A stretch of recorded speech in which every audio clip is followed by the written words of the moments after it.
C'est peut-être la cave la plus mystérieuse du Valais.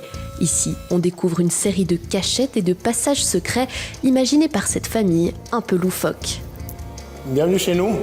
Plaisir de vous accueillir dans un endroit qui est dédié au Valais. C'est quelque chose qu'on a fait un peu spécial. À la base, c'est mon père qui a commencé à faire ça. On aime bien avoir des choses qui nous rappellent notre enfance, parce qu'on est tous des grands-enfants, et quand on reçoit des gens ici, ils ont beaucoup de plaisir à voir des passages secrets.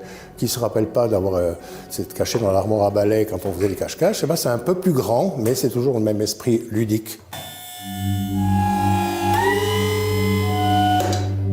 On est propriétaire de 12-13 hectares environ, et puis on achète à 150 familles d'Ayen ou de la région leur production qu'on vinifie et qu'on commercialise. Au bout des vignes, cette petite guérite bicentenaire qui renferme encore bien des secrets. Car si la surface semble exiguë, sous nos pieds sont creusés des dizaines de mètres de galeries souterraines.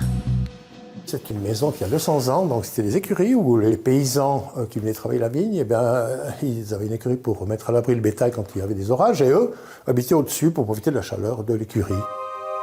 Mais le vrai spectacle commence lorsque l'on s'aventure dans ces galeries creusées à la main. On est 5 mètres sous terre et au-dessus, une vigne de Syrah. Et ce sont des racines qui descendent pour chercher de l'eau, parce que c'est un terrain très sec. C'est au début des années 2000 que la famille Emery se met à creuser des centaines de mètres cubes de terre pour créer des salles souterraines comme celle-ci. On s'est renseigné auprès d'une personne très âgée qui avait creusé des mines de cuivre pendant la dernière guerre mondiale où la Suisse manquait de cuivre pour faire des cartouches et ils avaient réouvert des mines et il nous a dit écoute, si tu fais en gothique comme ça pour équilibrer les pressions, tu n'as pas de problème, ça ne tombera jamais. Alléluia, amen, ça n'est jamais tombé. Du bricolage, un peu, de la créativité surtout. Si le grand-père a commencé le travail, ce sont aujourd'hui ses petits-enfants qui reprennent l'entreprise familiale et eux non plus ne manquent pas d'idées. Toute la salle descendrait, serait montée sur des rails hydrauliques, se mettrait à tourner, on aurait une magnifique fresque des Alpes valaisannes autour, des vignes, et la salle pourrait descendre pour qu'on voie comment ça se passe sous terre. Et après, elle se mettrait à tourner et on pourrait ressortir dans une autre salle. Mais c'est un projet. Pour l'instant, c'est qu'un projet.